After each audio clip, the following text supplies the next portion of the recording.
भागवत क्या देगी हमें? अनपथ्यो मोक्ष कामाम, आपको मोक्ष देगा।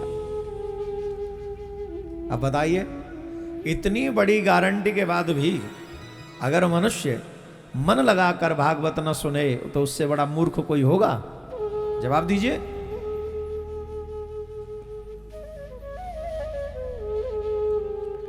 धर्म की बात, बहुत अच्छी बात मुझे याद आ रही है, सुनोगे? जो धर्म की सेवा करते हैं और जो धर्म का पालन करते हैं, जो धर्म की रक्षा करते हैं, धर्म क्या देता उन्हें? क्या देगा धर्म उन्हें? जानना चाहोगे कि नहीं? जवाब दो। जानना चाहोगे? सुनो, एक राजा था, बड़ा धर्मात्मा राजा था, बहुत धर्मात्मा। अच्छा, अच्छे समय में तो धर्म कोई भी कर लेता है, लेकिन बुरा समय जब आए और तब धर्म करो तब बात बने। अचानक से एक साधु उनके यहां आए और साधु ने आके कहा, राजन मुझे तुमसे कुछ चाहिए, मुझे 2 चीज चाहिए, उनमें से एक दे दो। बोले क्या चाहते हैं आप? बोले या तो अपना राज्य दे दो या अपना धर्म दे दो। ध्यान से सुनना, जो बात बात पे धर्म परिवर्तन कर लेते हैं 5 रुपए में, जो 5 रुपए में धर्म बदल लेते हैं, जरूरत के हिसाब से धर्म बदल लेते हैं। ध्यान से सुन लीजिए इस बात को। एक राजा के पास ऑप्शन है। राजा ने कहा, राजा से कहा साधु ने, तेरे पास ऑप्शन है, 2 चीज चाहिए मुझे, इनमें से एक दे दे, या तो अपना राज्य दे दे या अपना धर्म दे दे। राजा ने कहा आप राज्य ले लीजिए। एक क्षण सोचे बगैर राजा ने क्या कहा? सोचा नहीं। यहां इस गांव का कौन कौन है? इसी गांव के जो हो हाथ उठाएं थोड़ा। अच्छा, आप इसी गांव के? खेत है 10-5 बीघे किसी पे? जिस पे 10 बीघे से ज्यादा हो हाथ उठाओ। हाँ, चलो मैं तुमसे कहूं कि या तो कथा छोड़ दो या फिर 1 बीघा जमीन दे दो मुझे, आप क्या चुनोगे? बोले पंडित जी तुम जाओ, अगले पंडित जी आएंगे तब सुन लेंगे, हाँ या ना? जवाब दो। कोई देगा 1 बीघा जमीन? कि नहीं नहीं आप 1 बीघा जमीन ले लो पर कथा जरूर सुना दो। संभव है? जवाब दो, हाँ या ना? आंसर आप ही का अच्छा रहेगा। राजा से कहा महात्मा ने, या तो अपना धर्म दे दो या राज्य। एक क्षण सोचे बगैर उस महात्मा राजा ने कहा कि तुम मेरा राज्य ले लो, धर्म नहीं दे सकता मैं धर्म नहीं दूंगा, मेरा राज्य ले लो। और एक क्षण में उतर गया वो गद्दी से और महात्मा को बैठा दिया। बोलिए ये रहा। तो महात्मा ने कहा ये मैं तेरा राज्य 12 वर्ष के लिए ले रहा हूं, अब 12 वर्ष तक तू इस राज्य में नहीं आ सकता। बोले आप कहो तो मैं जीवन भर ना हूं। बोले नहीं, मैं 12 वर्ष तक ही मुझे चाहिए। बोले ठीक है। राजा ने उसी समय गद्दी छोड़ दी, राज्य त्याग दिया। राजा भूखा प्यासा वन में भटक रहा है अकेला। कहां हाथी घोड़ों पे चलने वाला राजा, रथों में चलने वाला राजा आज पैदल जा रहा है, लेकिन मन में प्रसन्नता है कि मैंने धर्म नहीं छोड़ा।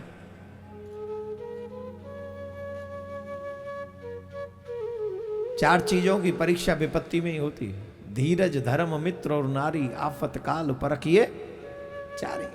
तुम्हारा मित्र कितना सगा है विपत्ति काल में पता चलता है, तुम कितने धैर्यवान हो विपत्ति काल में पता चलता है, तुम्हारी पत्नी तुम्हारे साथ कब तक खड़ी है ये विपत्ति काल में पता चलता है, और तुम कितने धर्मात्मा हो इस बात का भी पता विपत्ति काल में चलता है।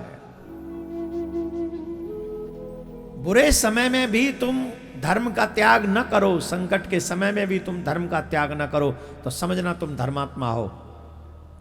अदरवाइज हमारे यहां तो अब आजकल ऐसा धर्म चलता है, मंगलवार वाले दिन नहीं खाते, बाकी के 6 दिन खूब खाते पीते हैं। कितने लोग आपको मिल जाएंगे, मैं मंगलवार को पूरा वेजिटेरियन, लहसुन प्याज भी नहीं खाता। क्यों नहीं खाते भाई उस दिन?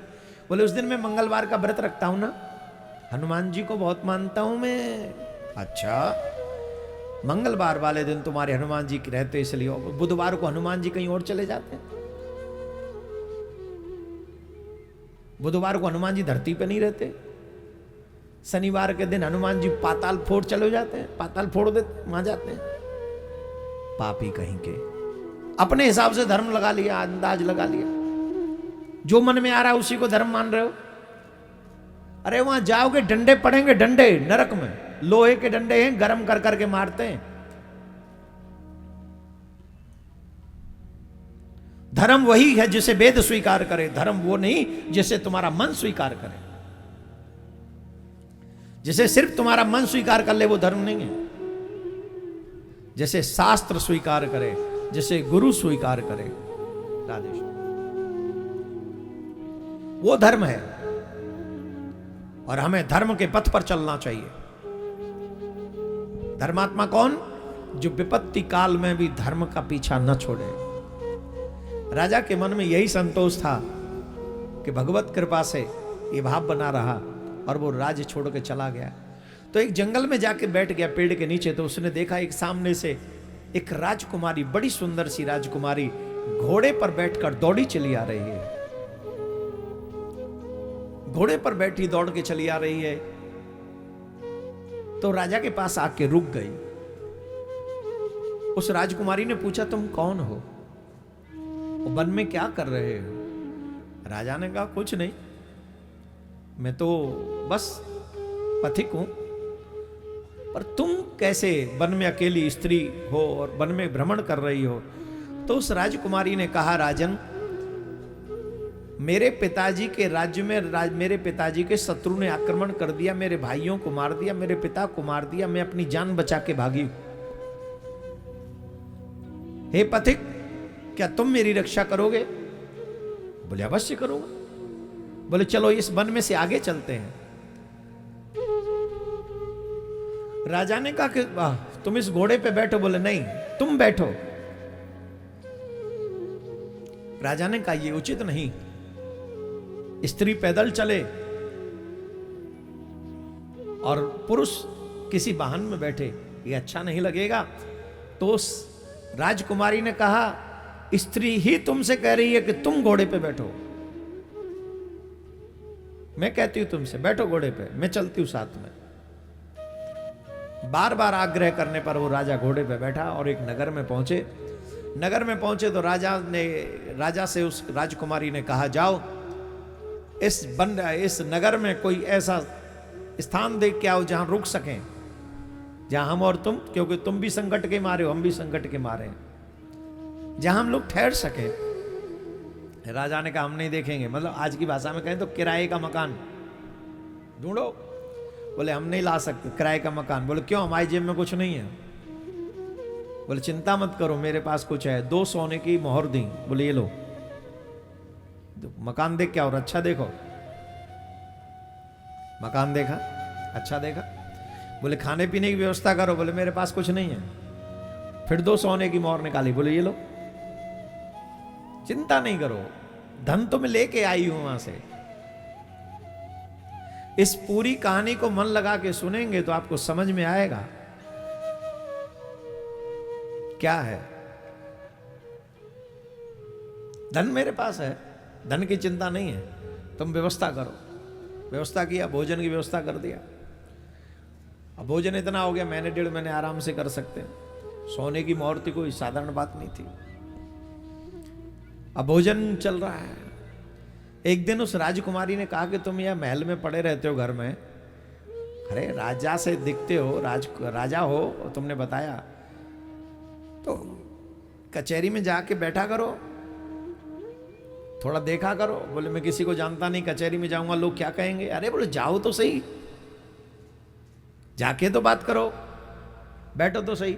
अब वो कचहरी में जब गया तो राजा का वेशभूषा और शरीर और रूप स्वरूप तो राजा ही था। वो तो धर्म के पथ पे चल के राजा नहीं रहा। तो वो तो कोई तो समझता ये फलाने मंत्री का है, कोई कहता फलाने मंत्री का है, कोई कहता फलाने मंत्री का, कोई रिश्तेदार होगा, आ गया होगा, इसलिए राजा ने भी नहीं पूछा। ऐसे ही चलता रहा, चलता रहा, चलता रहा। एक दिन उस राजा के शत्रु ने उसके ऊपर आक्रमण किया। चर्चा हो रही थी उस पर विजय कैसे प्राप्त की जाए। तो सब लोग असमंजस में थे। अचानक से राजा ने कहा कि ऐसे उस पर आक्रमण करना चाहिए तो हो सकता है उसकी विजय, आपकी विजय होगी। बोले भाई तुम हो कौन,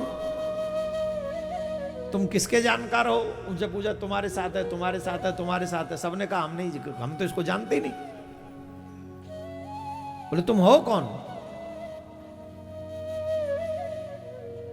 बोले मैं किसी को नहीं जानता, मैं तो सिर्फ धर्म को जानता हूं।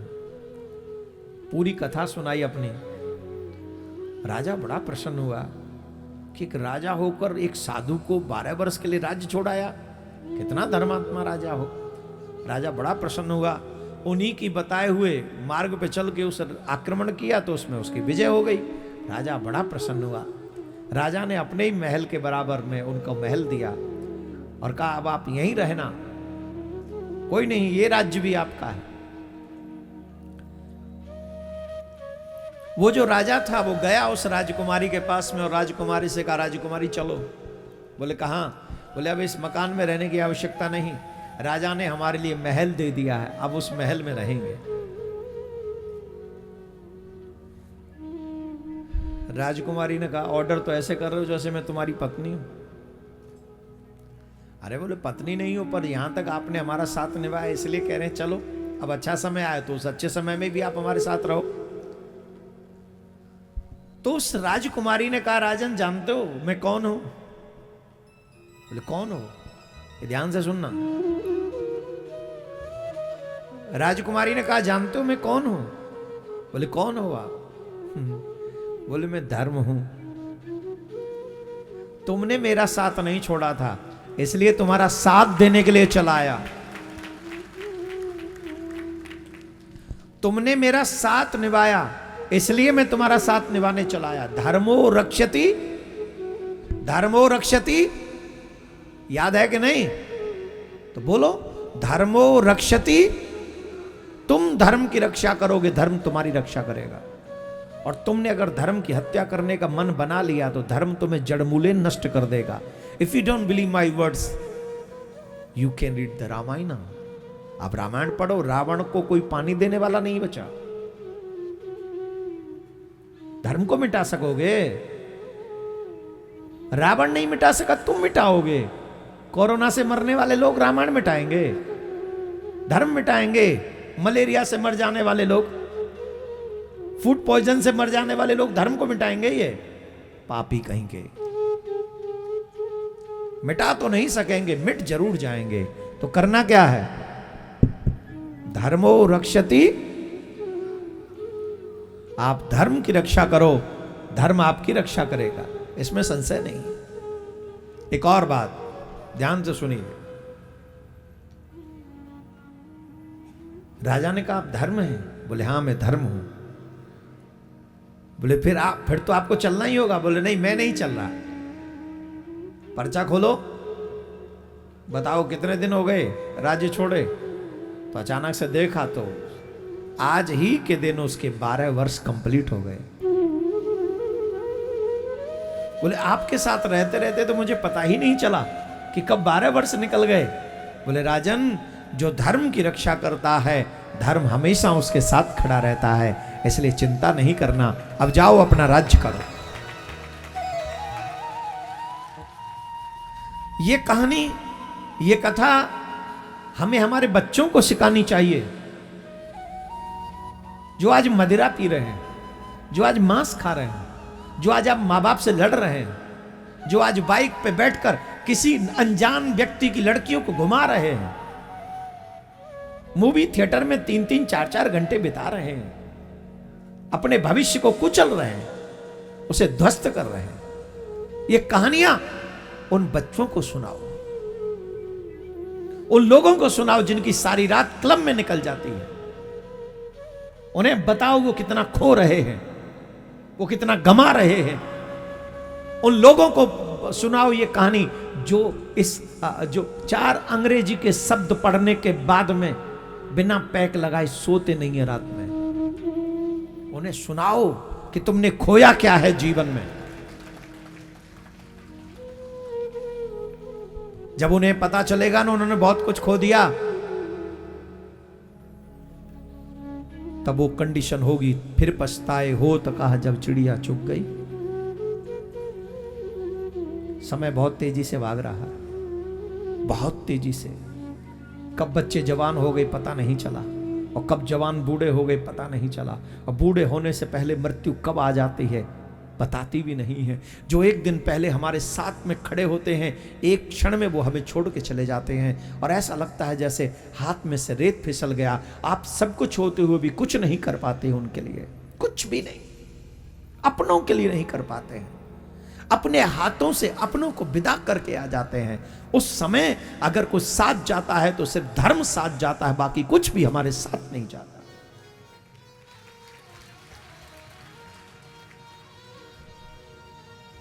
सनातनियों से हमारा निवेदन है, आप अपने बच्चों को धर्म का ज्ञान दीजिए, धर्म का ज्ञान दीजिए। बिना धर्म के ज्ञान के आपके बच्चे मानव नहीं पशु हैं। और हम पशु बना के नहीं भेजे भगवान ने, हम मानव बनाकर भेजे भगवान ने।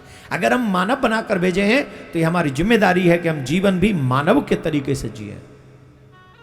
ये हमारी रिस्पॉन्सिबिलिटी है। नैमिषारण्य में मैंने क्या कहा, अगर आप भगवान को मानेंगे,